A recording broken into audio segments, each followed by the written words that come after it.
కృష్ణా జిల్లా అవనిగడ్డ నియోజకవర్గంలో వరుణదేవుని కరుణ కోసం గంగానమ్మ తల్లికి జలాభిషేకం నిర్వహించారు. పెద్దప్రోలులోని అమ్మవారికి మహిళలు 108 బిందెల జలంతో ఈ పూజలు చేశారు.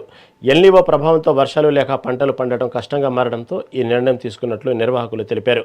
లోక కళ్యాణార్థం చేపట్టిన ఈ కార్యక్రమంతో సమృద్ధిగా వర్షాలు కురుస్తాయని రైతులు ఆశాభావం వ్యక్తం చేశారు.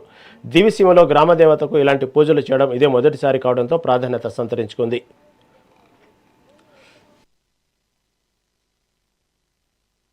గంగానమ్మ అమ్మవారికి అష్టోత్తర శతకలిశ జలంతో అభిషేకం చేయడం జరిగింది.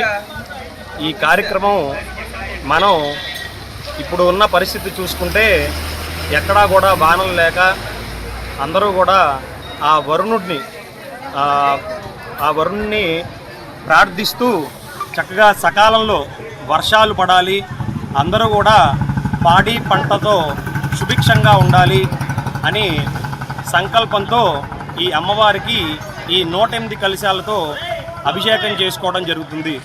ప్రతి గ్రామంలో ఉన్నటువంటి గ్రామదేవత అనుగ్రహము, అలాగే పంచభూతాలు అనుగ్రహము, అష్టదిక్పాలకుల అనుగ్రహము ఉంటే ప్రకృతి కూడా మనకి సహకరిస్తుంది అనే ఉద్దేశంతో ఈ జలంతో వరుణదేవుణ్ణి ఆహ్వానిస్తూ ప్రార్థిస్తూ చక్కగా ఈ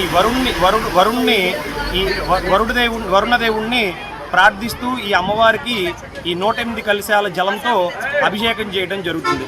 కావున ఈ గ్రామం అలాగే చుట్టుపక్కల గ్రామాలన్నీ కూడా సుభిక్షంగా ఉండి పాడి పంటతో ఉండాలని చెప్పి ఈ ప్రస్తుతం ఈ వాతావరణంలో 2026 సకాలంలో వానలు పట్టలేదు.